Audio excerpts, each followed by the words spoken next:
기도하겠습니다. 주님 전에 찾아 나온 저희들 말씀을 통해 은혜 받게 하시고 우리의 삶이 새롭게 거듭나는 은총의 시간으로 성령께서 함께하여 주옵소서. 예수님의 이름으로 기도하옵나이다. 아멘. 오늘이 6월 23일입니다. 이틀이 지나면 6.25 제74주년이 되는 날입니다.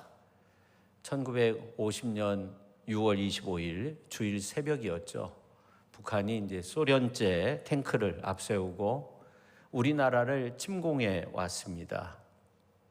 그 후 25개월간의 피비린내 나는 그러한 민족 상잔의 전쟁이 계속되었고, 이 땅은 완전히 전 세계에 살상 화력을 쏟아붓는 그러한 땅이 되었습니다. 상상할 수도 없는 엄청난 피해를 입었죠. 그리고 1953년 7월 26일 정전협정을 맺습니다. 그 후 우리나라는 이 38선으로 두 동강이 난 가운데 지내고 있습니다. 그리고 71년이 되었지만 아직도 분단 상태가 계속되고 있습니다. 이 한반도는 평화협정이 아니라 정전협정 가운데 있습니다. 근래에 9.19 남북 군사 합의가 파기되었죠. 그래서 어떻게 될지 모르는 그러한 상황 속에 있습니다. 이러한 가운데 중국, 북한, 러시아 이 세 나라의 관계가 아주 심상치 않고, 우리가 정말 정신 차리고 기도하지 않으면 이 나라가 어찌 될지 모르는 그러한 상황 속에 있습니다. 1968년도에 두 명의 역사학자가 아주 흥미로운 연구 결과를 발표한 적이 있습니다. 3421년에 인류 문명사 중에 전쟁이 없었던 때는 286년밖에 안 된다. 그러니까 인류는 약 92%의 시간을 전쟁하는 데 소비했다는 거죠. 그리고 1968년 그 연구 결과가 나온 이후에도 계속적으로 전쟁 상태가 이어지고 있습니다. 우크라이나, 러시아 간의 전쟁이 금방 끝날 것 같았는데 2년 4개월째 계속되고 있습니다. 한국 정부와는 비교할 수 없는 그런 큰 피해를 입고 있고, 하마스와 이스라엘도 마찬가지죠. 그런데 오늘날 많은 사람들이 이 전쟁이라고 하는 것을 먼 나라의 이야기로만 생각한다는 겁니다. 그렇지만 북한은 계속적으로 핵무기, 초음속 미사일, 탄도탄, 계속적으로 재래식 무기를 개발하고 있죠. 엊그저께 북한하고 러시아가 포괄적 전략 동반자 관계가 되었습니다. 그래서 양국이 유사시에 군사 개입을 한다 하는 거예요. 김정은이 러시아 방문했을 때 푸틴이 러시아 초호화 세단, 아우루스 세단을 선물해 주었는데 그걸 가지고 마중 나갔다고 하잖아요. 제가 왜 이런 이야기를 하냐면, 우리나라가 어느 한 나라만을 추종한다고 해서 평화가 도래하는 것은 아니에요. 북한이 중국만 손잡고 정치합니까? 그렇지 않죠. 이 한반도는 아주 복합적인 역학 관계 속에 있어서 정말 우리 대한민국은 하나님이 지켜주셔야 되죠. 그리고 남과 북이 한민족이라는 것을 분명 알아야 하는 거죠. 저는 이 시간 전쟁 없는 평화를 위해서 우리가 꼭 알아야 할 것은 무언가, 그리고 우리가 해야 할 일은 무언가, 이러한 것들을 살펴보며 함께 은혜를 나누고자 합니다. 첫째, 이 전쟁이라고 하는 것은 두려운 거예요. 무서운 겁니다. 이 전쟁의 가장 큰 두려움은 뭐냐면 서슴없이 그 사람의 생명을 앗아간다는 거예요. 6.25 전쟁 기간 동안 450만 명의 인명피해가 있었다고 해요. 사망자, 부상자, 납치자, 실종자 합해서 450만 명. 피난민이 320만 명, 전쟁 미망인이 30만 명, 전쟁 고아가 10만 명, 이산가족이 1,000만 명, 엄청나죠. 이 전쟁이라고 하는 것은 인간의 존엄성을 한순간에 빼앗아가요. 인간성이 상실된다는 겁니다. 그래서 이 전쟁이 시작되면 사람들이 이성을 잃어가지고 형제를 죽이기도 하고, 우리나라 보면 참 그런 안타까운 모습들이 많이 있었죠. 남과 북이 국지전이라도 일어나면 같은 민족 핏줄이지만, 같은 형제이지만 아무런 의미가 없어요. 어떻게 하면 더 심각한 피해를 줄 건가? 어떻게 하면 상대방을 많이 죽일 건가? 엄청난 폭격을 가해서 한 번에 수백 명, 수천 명의 목숨을 앗아갈까? 이러한 것들을 연구하죠.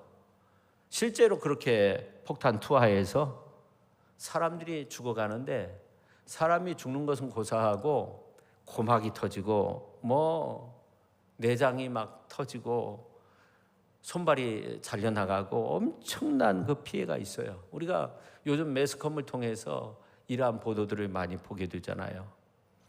그런데 정치적 이념 때문에 이러한 일을 하는 것이 당연하다고 느낀다는 거죠. 군대에 가본 사람들은 이 군대에서 정말로 이 수류탄 한 발, 포탄 한 발이 얼마나 그 위력이 큰지 알 수가 없어요.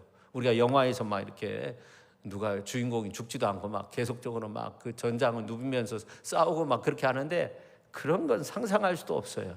정말 포탄 한 발 굉장한 위력이 있어요. 요즘 총알도 마찬가지예요. 수십 명을 뚫고 간다고 하잖아요. 우리가 이 하마스와 이스라엘 전쟁을 통해서 도시 전체가 완전히 파괴되는 이러한 모습을 보게 되잖아요. 우리나라 수도 서울, 북한의 평양, 전쟁이 일어나면 그보다 더 많은 화력이 집중될 거예요. 정말 아비규환의 세상이 되겠죠. 한마디로 전쟁은 하나님의 형상대로 지음받은 인간을 짐승보다 못한 존재로 만들어가는 거예요. 전쟁은 무서운 겁니다. 우리는 힘을 다해서 이 땅에 전쟁이 일어나는 것을 막아야 돼요. 분명히 알아야 할 것은 전쟁 뒤에는 그 전쟁을 이끄는 사단의 세력이 있다는 거예요. 예수님은 처음부터 이 사단을 살인자라고 그렇게 표현을 했어요. 참 무서운 말씀인데, 놀라운 말씀인데, 요한복음 8장 44절에 있는 말씀을 보면 너희 아비의 욕심대로 너희도 행하고자 하느니라. 그는 처음부터 살인자요. 마귀에게서 났는데 그 마귀는 처음부터 살인자라는 거예요. 진리가 그 속에 없다는 거예요. 그러므로 전쟁이 일어나면 가장 기뻐하는 것이 마귀 사탄이죠. 왜 그렇습니까? 처음부터 살인한 자요. 그렇게 말씀하고 있어요. 그래서 우리는 이 땅에 이러한 전쟁의 어떤 연습이나 전쟁이 더 이상 일어나지 않도록, 평화의 나라가 도래할 수 있도록 우리가 하나님 앞에 간절히 기도해야 될 줄로 믿습니다. 우리는 기도로 세상 정부하고 싸우거나 세상의 어떤 세력과 싸우거나 그런 의미가 있는 것은 아니에요. 더욱더 중요한 것은 사단과 싸우는 거예요. 우리의 씨름은 혈과 육을 상대하는 것이 아니요 통치자들과 권세들과 이 어두움의 세상 주관자들과 하늘에 있는 악의 영들을 상대함이라 그렇게 말씀하고 있어요. 우리가 하나님 앞에 나아가 하나님 앞에 기도하면 전쟁이 그치고 평화가 올 줄로 믿습니다. 전쟁의 연습도 사라지게 될 것입니다. 성경은 우리에게 이것을 계속적으로 말씀하고 있는데, 미가서 4장 3절에 있는 말씀을 보니까 무리가 그 칼을 쳐서 보습을 만들고 창을 쳐서 낫을 만들 것이며 이 나라와 저 나라가 다시는 칼을 들고 서로 치지 아니하며 다시는 전쟁을 연습하지 아니하고 그렇게 말씀하고 있어요. 우리가 하나님 앞에 기도해야 돼요. 하나님, 칼을 쳐서 보습을 만들고 창을 쳐서 낫을 만들고 남과 북이 더 이상 전쟁을 연습하지 않게 하여 주시옵소서. 그렇게 간절히 기도해야 될 줄로 믿습니다. 그 다음에 두 번째, 전쟁 없는 평화를 이루어야 한다 하는 겁니다. 하나님은 평화를 원하십니다. 할렐루야. 성령님도 평화를 원하세요. 그래서 성령의 9가지 열매가 있는데 그 중에 세 번째가 화평의 열매, 평화의 열매. 사랑, 희락, 화평 그러잖아요. 이 전쟁이 없다고 그냥 평화가 이루어지는 것은 아니에요. 평화라고 하는 것은 구해야 하는 겁니다. 평화를 잃으면 사실 모든 것을 다 잃게 되는 거예요. 근데 많은 사람들은 평화의 진정한 의미가 무언가를 잘 몰라요. 전쟁 없이 사이좋게 지내는 것만 평화라고 생각을 해요. 사유질서가 안정되고 잘 먹고 잘 입고 잘 살면 평화라고 그렇게 생각합니다. 그런데 우리는 예수 그리스도가 우리의 진정한 평화라고 성경에서 말씀하고 있다는 것을 알아야 돼요. 에베소서 2장 14절에 보니까 그는 우리의 화평이신지라 둘로 하나를 만드사 원수된 것 그 중간에 막힌 담을 자기의 육체로 허시고 그렇게 말씀하고 있어요. 예수님이 평화라는 거예요. 화평이시라는 거예요. 예수 그리스도가 이 땅에 평화의 왕으로 오셨어요. 그러므로 이 나라와 민족이 주님을 의뢰할 때 평화가 넘치게 되는 겁니다. 예수님 안에 평화가 있는 거예요. 왜 그렇습니까? 그분이 평화의 왕이 되시기 때문에 그렇습니다. 그러므로 불신자가 예수님 믿고 구원받은 믿음의 사람이 되어가지고 예수의 영 성령의 세례를 받고 성령 충만한 가운데 하나님의 말씀을 실천하면서 이제 정직하게 살면서 욕심 부리지 않고 하나님이 이 땅에 진정한 평화가 이루어질 수 있도록 그렇게 하나님 앞에 기도할 때 하나님께서 그 기도에 응답해 주시고 또 그러한 많은 사람들의 기도에 하나님께서 역사해 주셔서 이 땅에 평화가 넘치는 그러한 놀라운 은혜로 함께하여 주시는 줄로 믿습니다. 이사야서 26장 3절에 보니까 주께서 심지가 견고한 자를 평강하고 평강하도록 지키시리니 이는 그가 주를 신뢰함이니이다. 그렇게 말씀하고 있어요. 이사야서에 있는 말씀처럼 우리가 주님을 의지하면, 주님을 믿으면, 주님을 모시면 그 사람은 어떤 사람이 되느냐? 평강의 사람이 된다는 거예요. 평화의 사람이 된다는 거예요. 그 사람을 통해서 평화가 오게 된다는 거예요. 평강이 온다는 겁니다. 여러분 21세기를 산불의 시대다 그런 말 들어보셨을 거예요. 불안한 시대, 불신의 시대, 불확실의 시대라고 하잖아요. 그래서 이 불안, 불신, 불확실 이것 때문에 서로 싸우게 되고 전쟁이 오는 거예요. 사람이 불안하기 때문에, 불신하기 때문에, 미래가 불확실하기 때문에 무기를 만들고 그것이 안정되게 만드는 지름길인 줄 아는데 그렇지 않아요. 예수님이 말씀하셨어요. 검을 가진 자는 검으로 망한다는 거예요. 왜 미사일을 만들고 핵무기를 만들고 그렇습니까? 불확실하고 불신하니까 그런 거예요. 그럼 어떻게 우리가 평안을 얻을 수 있을까? 우리가 어떻게 하면 이 불안을 뛰어넘을 수 있을까? 그래서 무기를 만드는데 힘을 기르려고 하는데 그러나 성경은 그렇게 말하고 있지 않아요. 제가 왜 이러한 말씀을 드리냐면 우리에게 정말 필요한 것은 뭐냐? 힘에 의한 평화가 아니라 하나님의 샬롬, 하나님이 주시는 평화가 있어야 된다는 거예요. 하나님이 주시는 평강으로 평화를 만들어갈 수 있어야 한다는 겁니다. 오늘 우리에게 진정한 평화가 필요해요.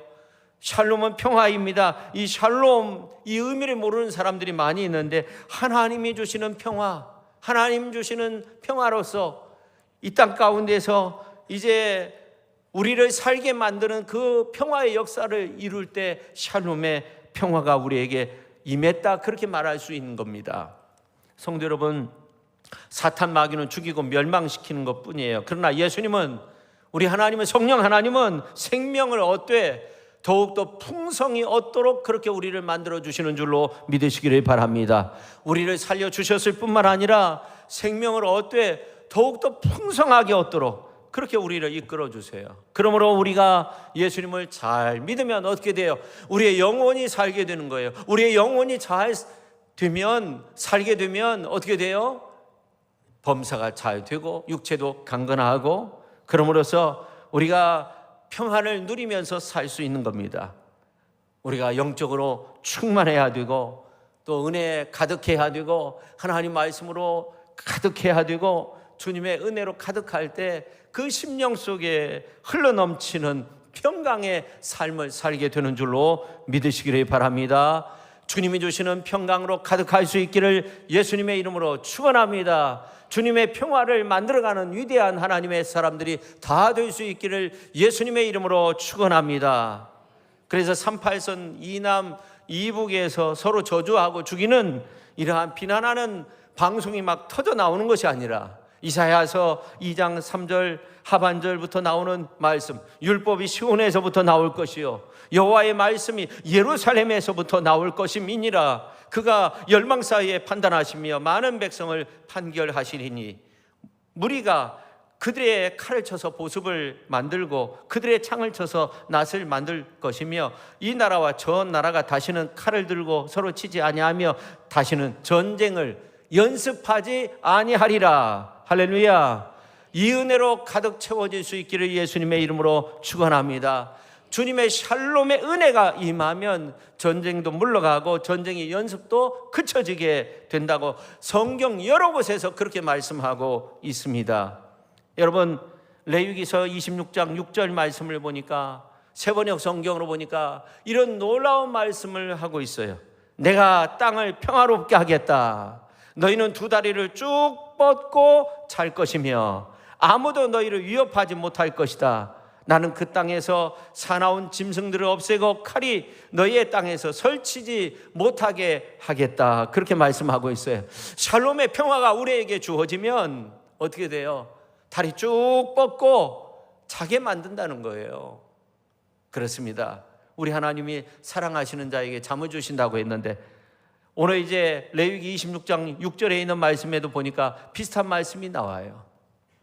하나님께서 우리에게 은혜를 주시고 하나님께서 우리에게 샬롬의 평강을 주시고 하나님께서 이 민족 위에 평화를 주시면 우리가 평안히 자고 눕기도 하고 위협이 다 사라지고 그 땅에서 칼이 더 이상 설치지 못하도록 그렇게 지켜주시는 은혜가 있다고 그렇게 말씀하고 있어요. 그래서 시편 4편 8절에 보니까 내가 평안히 눕고 자기도 하리니 나를 안전히 살게 하시는 이는 누구예요? 오직 여호와시니이다. 할렐루야.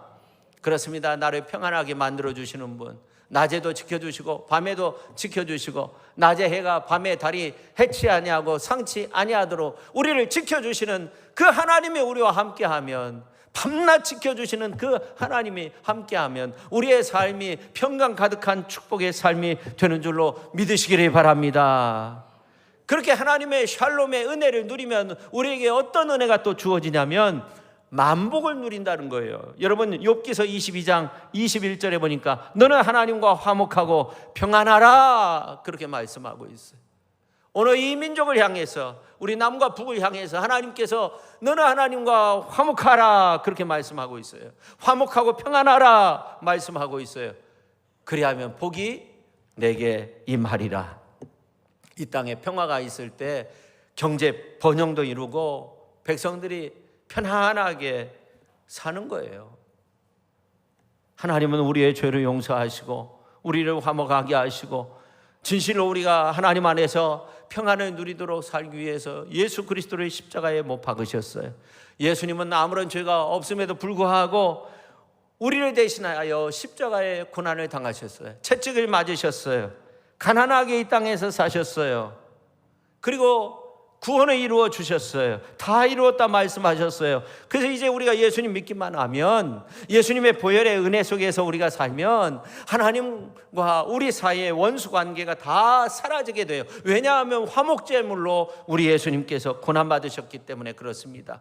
그래서 너는 하나님과 화목하고 하나님과 평안하라. 그리하면 복이 너에게 임하리라 그렇게 말씀하고 있습니다. 이 은혜와 축복이 저와 여러분의 것이 될 수 있기를 예수님의 이름으로 축원합니다.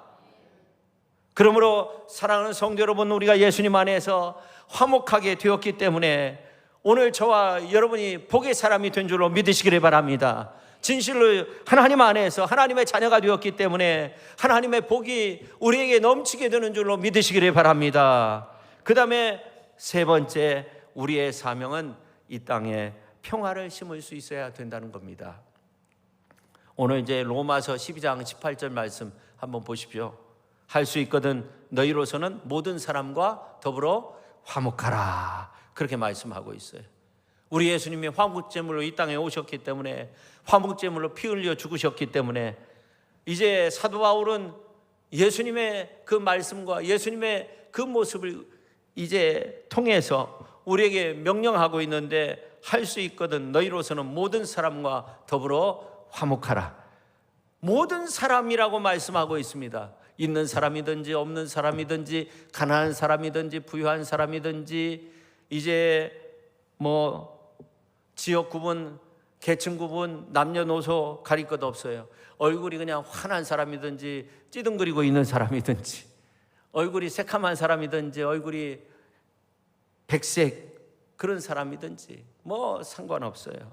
구분하지 말고 모든 사람과 더불어 화목하라. 나에게 손해를 끼쳤든지 화를 나게 만들었든지 말든지 구분하지 말고 어떻게 해야 돼요?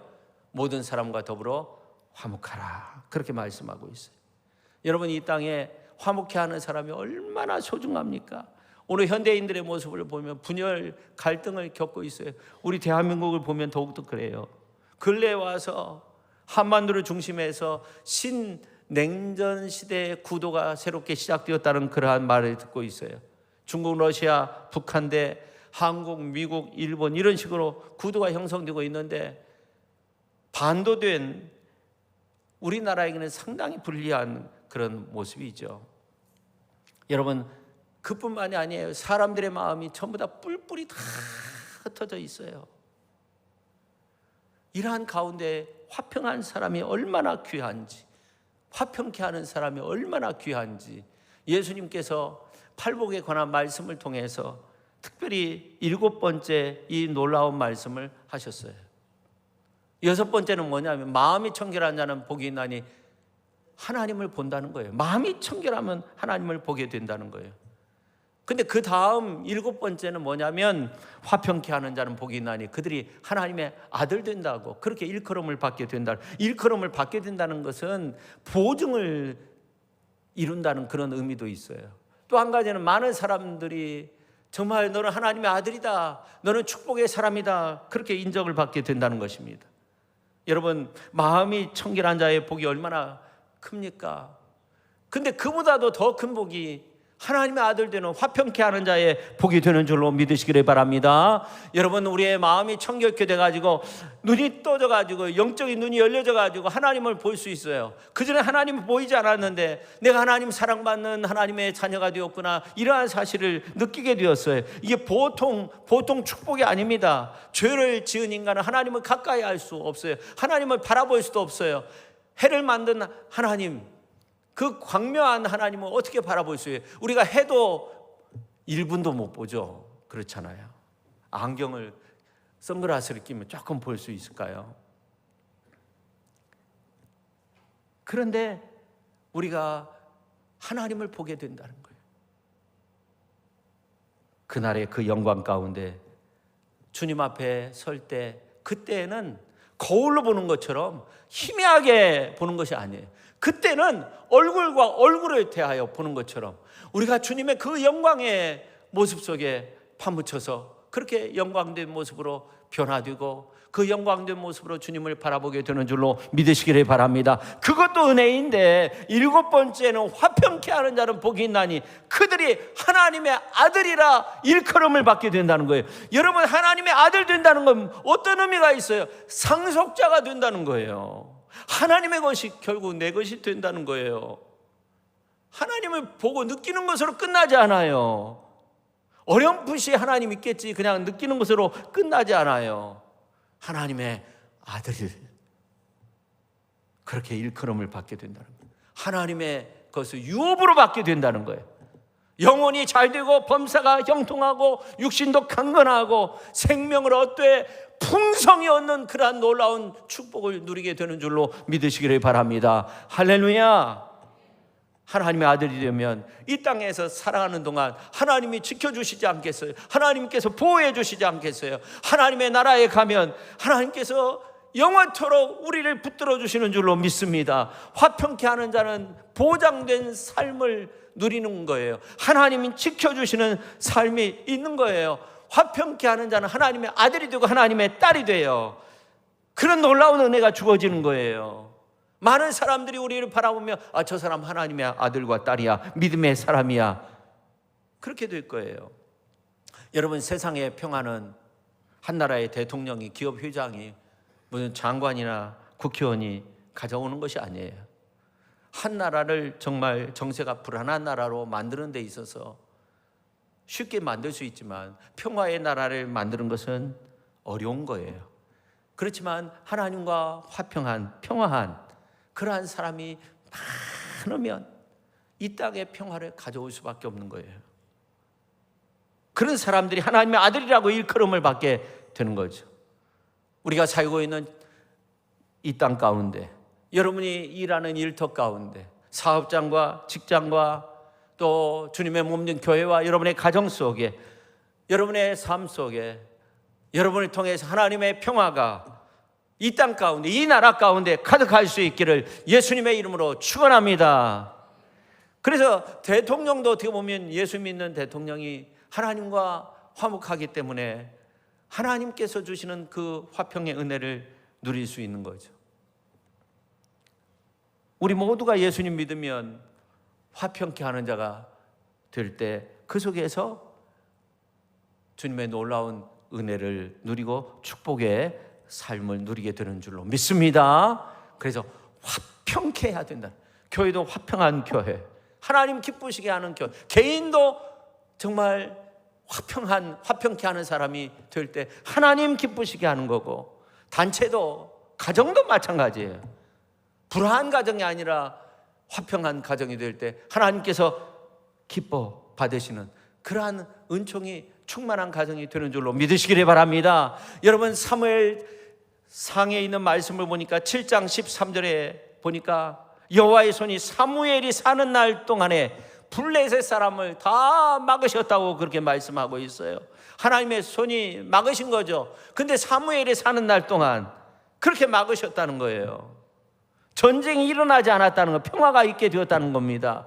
오늘 저와 여러분이 예수님을 믿는 사람으로서 이 땅의 모든 크리스찬들이 함께 이 나라 민족을 위해서, 평화를 위해서 기도할 때, 사무엘이 기도할 때 그 민족을 지켜주셨던 것처럼 오늘 우리가 함께 기도할 때 그러한 놀라운 평화가, 전쟁이 연습하게 되는 그러한 역사들이 다 물러가게 될 줄로 믿습니다. 그런 믿음으로 우리가 기도해야 하는 것입니다. 사도 바울이 죄수의 신분이 돼가지고 이제 로마로 호송되어 갈 때 포송줄에 묶여서 아마 갔을 거예요. 움직임도 어려웠을 거예요. 무라시에서 알렉산드리아 호를 타고 276명의 사람들과 함께 이제 지중해를 연안을 갈 때 어떻게 돼요? 유라굴로의 광풍을 만나게 되었어요. 2주 동안 아무것도 먹지 못하고 어려움 속에 있을 때, 그때 하나님의 사자가 나타난 거예요. 하나님의 사자가 바울에게 말합니다. 사도행전 27장 20절 이하에 있는 말씀을 보면 그렇게 말씀하고 있어요. 내가 너희를 권하노니 이제는 안심하라. 너희 중 아무도 생명에는 아무런 손상이 없겠고 오직 배뿐이니라 하면서 내가 속한 바 곧 내가 섬기는 하나님의 사자가 어젯밤에 내 곁에 서서 말하되, 바울아 두려워하지 말라. 내가 가이사 앞에 서야 하겠고 또 하나님께서 너와 함께 항해하는 자를 다 내게 주셨다 하였으니, 그러므로 여러분이여 안심하라. 나는 내게 말씀하신 그대로 되리라고 하나님을 믿노라. 할렐루야. 하나님이 276명의 사람들을 지켜주신다는 거예요. 유라굴로의 광풍이었어요. 배에 있는 물건들을 다 바다에 던질 수밖에 없는 그러한 상황 속에 있었어요. 2주 동안 아무것도 먹지 못하고 이제 다 죽었다 이렇게 생각되는데, 나는 하나님의 사자가 말씀하신 대로 우리가 살게 된다는, 아무도 그 생명에 손상이 없다는 것을 믿는다는 거예요. 배가 파손돼도, 배가 다 부서져도 우리가 다 산다는 거예요. 할렐루야. 그렇습니다. 이 시대에 얼마나 많은 사람들이 그 배에 있는 사람들처럼 아우성치고 있습니까? 그러나 하나님은 성도된 우리 때문에 이 나라를 지켜보호하여 주시는 줄로 믿으시기를 바랍니다. 1천만의 성도들이 하나님 앞에 이 땅의 평화를 위해서 기도하고 있어요. 이 은혜가 이 나라 가운데 있는 줄로 믿으시기를 바랍니다. 과거 우리나라 역사를 보십시오. 그런 믿음의 사람들이 있었기 때문에 이 나라가 지금까지 유지되고 축복의 나라가 되지 않았습니까? 그렇습니다. 우리가 그렇게 하나님 앞에 기도하면서 또 더 나아가서 우리의 삶 자체가 화평케 하는 사람이 되어야 진정한 평화가, 나라 평강 넘치는 그런 가정과 개인의 삶이 되는 겁니다.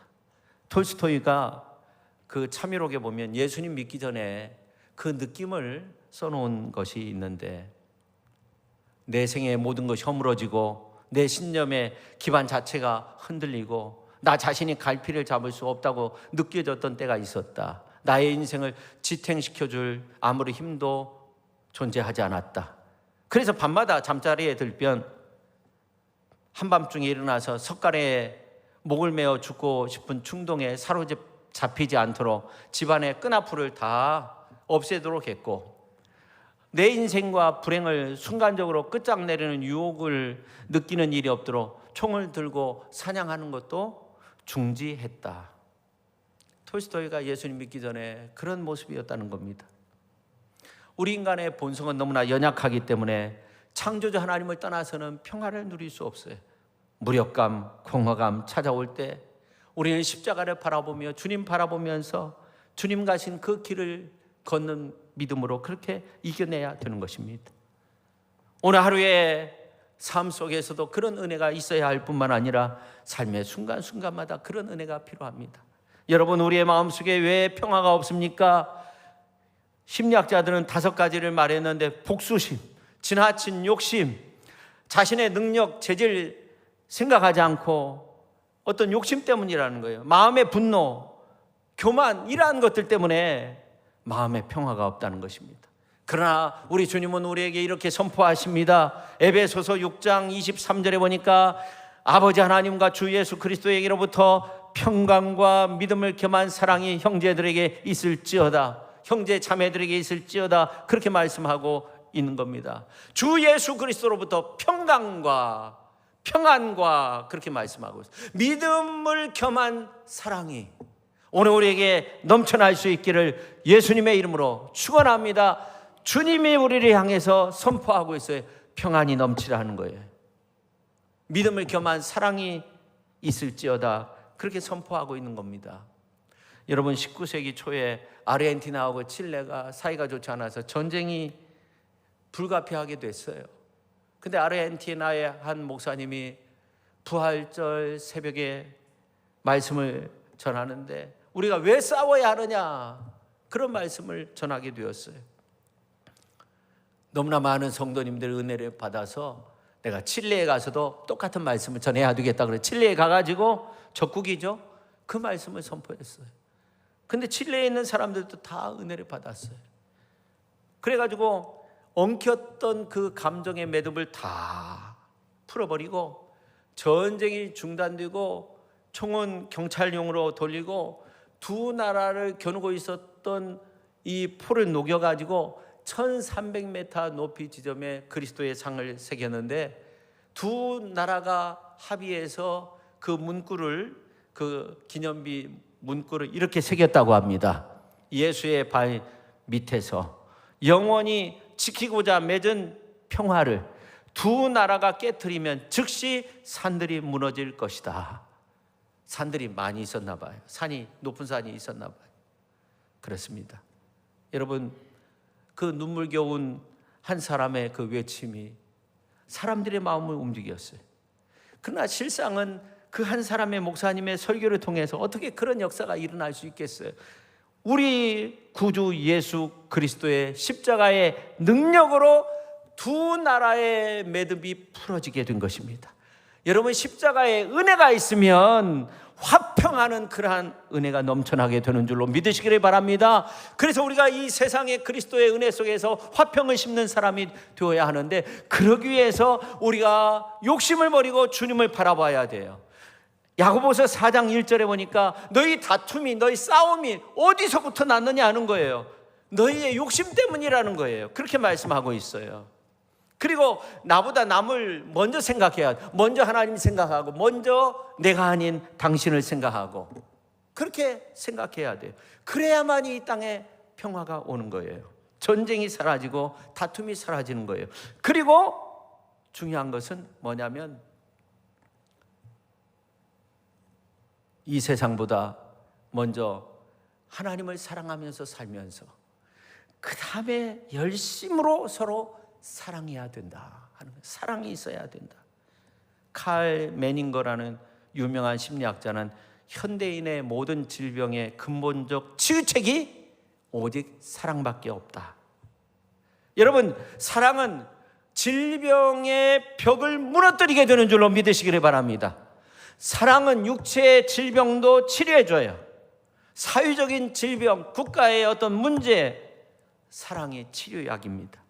예수 사랑 전하고 예수 사랑으로 성령 충만한 귀한 성도님들, 우리 모두 이 나라 모든 민족 백성들이 다 될 수 있기를 예수님의 이름으로 축원합니다. 그래서 평화의 영이신 성령님이 남과 북의 관계도, 지역 간의 갈등도, 세대 간, 계층 간 이러한 모든 갈등도 다 무너뜨리고 하나 되게, 통일되게 그렇게 만들어 주실 줄로 믿습니다. 그렇습니다. 평화가 내 가슴에서부터, 내 삶의 자리에서부터, 내 가정에서부터, 일터에서부터, 교회에서부터, 지역사회, 이 나라 민족 가운데 가득할 수 있어야 됩니다. 그런 놀라운 은혜가 충만할 수 있도록 우리가 함께 기도할 수 있기를 예수님의 이름으로 축원합니다. 이 시간 우리가 함께 찬양하겠습니다. 세상은 평화 원하지만 전쟁의 소문 들어간다.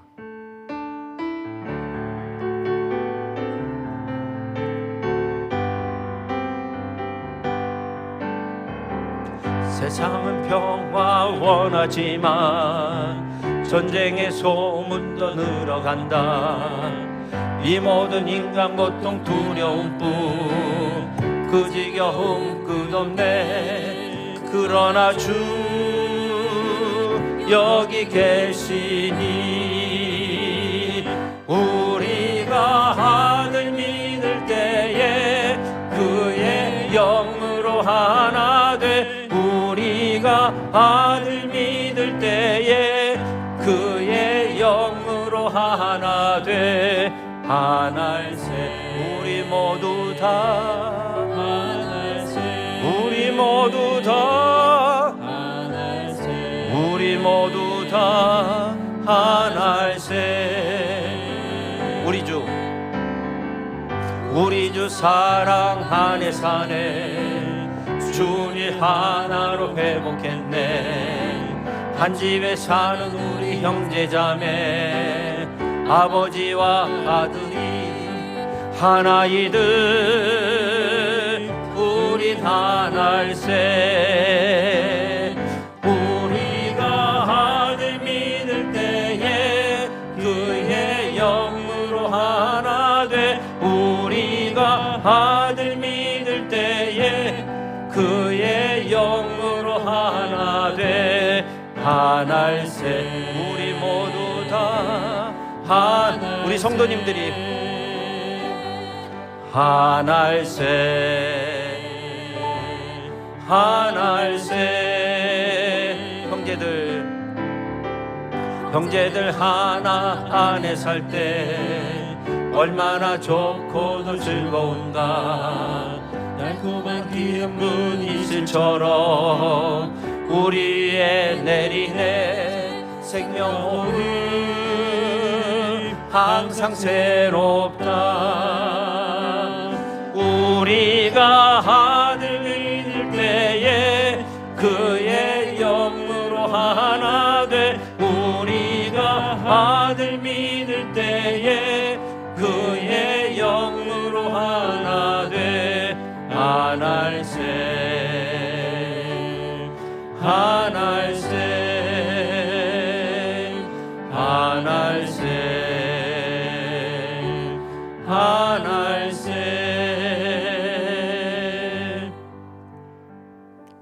우리가 기도하실 때 하나님 전쟁은 사탄이 주는 것입니다. 우리는 전쟁을 싫어합니다. 전쟁을 증오합니다. 평화가 오기를 원합니다. 평화의 하나님, 우리에게 평화를 주시옵소서.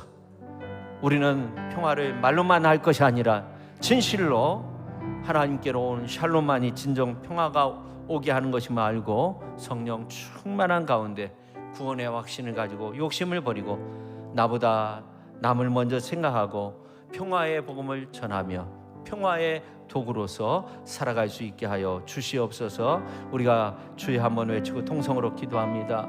주여, 하나님 아버지, 이 땅에 평화를 주시옵소서. 남과 북이 아버지 하나님여 그리스도의 복음 안에서 하나 되게 하시고 통일되게 하여 주시옵소서. 아버지 하나님여 세대 간의 갈등, 계층 간의 갈등, 아버지 하나님여 가정 안에서 이 사회 속에 진정 평화가 넘쳐나게 하여 주시옵소서.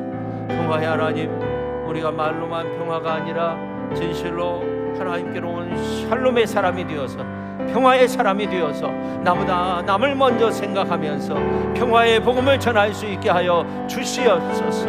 평화를 오게 하는 도구가 되게 하여 주시옵소서. 평화로 가득한 이 나라, 이 민족이 되게 하여 주시옵소서. 아버지 하나님이여, 신냉전 시대처럼 아버지 하나님이여 구두가 형성되고 있는데 하나님 아버지, 이러한 구두를 다 깨뜨려 주시고 아버지 하나님이여 하나님 안에서 진정한 평화를 이룰 수 있도록 아버지 하나님이여 남과 북이 서로 왕래하고 화해하고 육로를 통해서도 백두산도 가고 아버지 하나님이여 북한 사람들이 제주도도 오고 지리산도 오고 아버지 하나님이여 정말로 38선이 평화의 공원이 되게 하여 주시옵소서. 그런 놀라운 역사가 일어나게 하여 주시옵소서. 칼로 창으로 아버지 하나님이여 전쟁의 연습을 더 이상 하지 않게 하여 주시고 아버지 하나님이여 이 땅에 진정한 평화를 주시옵소서. 6.25와 같은 아버지 하나님이여 동족의 상잔의 비극이 이루어지지 않도록 하나님이여 성령의 능력으로 이 땅을 지켜주시옵소서. 사무엘이 기도할 때 아버지 하나님이여 놀라운 평화가 이스라엘 가운데 있었던 것처럼 오늘 이 시대에 사무엘과 같은 그러한 위대한 사람들이 아버지 하나님이여 우리 자신이 되게 하여 주시고 우리가 나라와 민족의 평화를 위해서 기도할 때 평화의 나라, 평화의 시대가 도래할 수 있도록 주님 도와주시옵소서. 이 땅에 평화를 주시옵소서. 주여 믿습니다.